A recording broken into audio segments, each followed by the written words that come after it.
Sejak sekitar pukul 7 pagi, arus lalu lintas di kawasan Tanah Abang, Jakarta Pusat direkayasa. Salah satu titik yang dirubah di persimpangan Jalan Kiai Haji Mas Mansur hingga Jalan Kebun Jati depan Pasar Tanah Abang Blok B. Kendaraan dari arah Karet atau Sudirman yang menuju Pasar Tanah Abang Blok A maupun Blok B diarahkan untuk belok kiri ke arah Kebun Jati. Bagi para pengguna jalan yang terbiasa melintas dari arah selatan menuju Karet atau Sudirman yang ingin menuju ke arah utara, yakni ke Cideng atau Tomang, diarahkan melalui underpass Tanah Abang agar tidak menambah beban lalu lintas di simpang jalan depan Pasar Tanah Abang Blok B.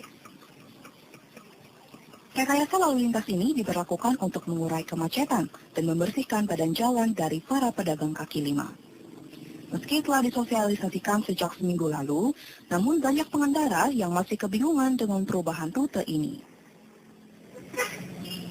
Pemirsa, kawasan Tanah Abang memang menjadi salah satu pusat kemacetan di ibu kota. Untuk mulai hari ini, pemerintah menerapkan sistem rekayasa ataupun pengalihan lalu lintas di kawasan Tanah Abang. Saat ini saya sudah berada di sebuah angkot dan kita akan melihat jalur atau rute mana saja yang akan dilalui oleh angkot ini dengan adanya pengalihan arus lalu lintas di Tanah Abang. Pengalihan arus lalu lintas ini dilakukan untuk mengembalikan fungsi jalan-jalan di Tanah Abang seperti semula, yakni sebagai lalu lintas kendaraan, bukan sebagai tempat berjualan. Ini dulu jalan ini jalan mati. Kenapa mati? Karena terhalang oleh PK5. Nah, dengan dialirkan arus ini, sambil mengalirkan arus, sambil mencegah, menggerus PK5 yang ada di jalan. Nah, sehingga mereka tidak sempat berdagang di sini. Nah, akibatnya terjadi pelancaran seperti ini. Jadi jalan ini kembali ke fungsinya, bukan dipenuhi oleh PK5, tapi dipenuhi oleh mobil. Itulah fungsi jalan. Nah, sambil menata demikian, ikutannya juga banyak. Ya, jadi yang ngetem pun hilang, PK5 itu kita dorong ke penampungannya, yaitu di Blok G, ekspedisi kita tata di dalam Blok G ini, sehingga semuanya terselesaikan dengan baik. Kita sebelum mengadakan perubahan arus lalu lintas, kita adakan penertiban dengan cara menghalau mereka. Begitu kita pergi, mereka tumbuh lagi. Tapi sekarang kelihatannya tidak mungkin. Karena sudah diadakan perubahan arus, di mana jalan ini dipenuhi oleh kendaraan lagi.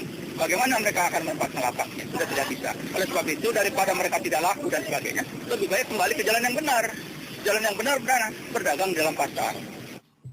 Lalu, bagaimana tanggapan para penumpang angkutan umum yang kini harus melalui jalur berbeda? Nggak terlalu jauh sih memang untuk sebelah kiri ke arah Blok A, Pasar Tanah Abang tepatnya ya. Ya lumayan lah. Jadi agak lancaran gitu. Selama sebelum puasa itu, macetnya minta ampun di Tanah Abang. Enak, jadi kelihatannya kayak gini tuh nggak macet, nggak sempit-sempitan tuh, jadi orang jalan tuh enak, nggak dorong-dorongan, kan ya pedagang tuh jadi enak, udah. Walaupun mutas itu agak jauh nggak masalah, jadi kan enak melihatnya itu. Lebih lancar dan juga lebih aman lah gitu ya kan, apalagi kita bawa kendaraan seperti ini kan.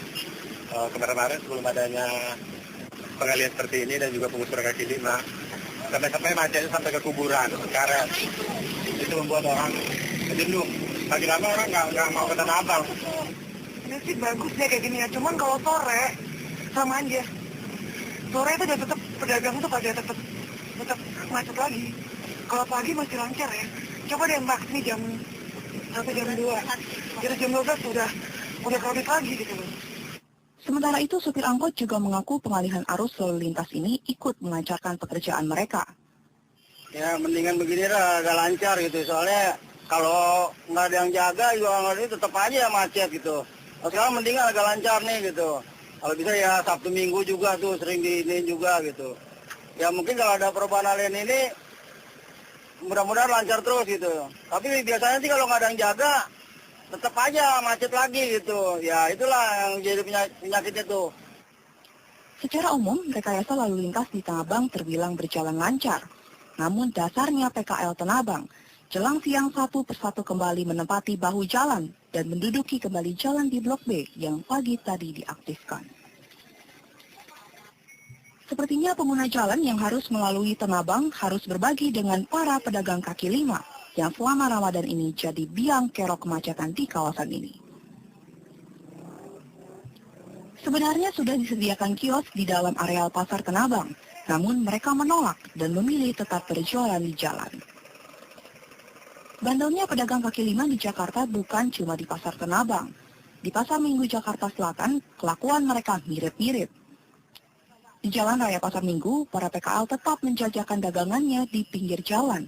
Meskipun Pemprov DKI telah menyediakan tempat bagi mereka di PD Pasar Jaya Pasar Minggu Blok B. Tetapi dengan alasan sepi pembeli, para pedagang tetap bertahan buka lapak di pinggir jalan. Demikian laporan tim Liputan Topik.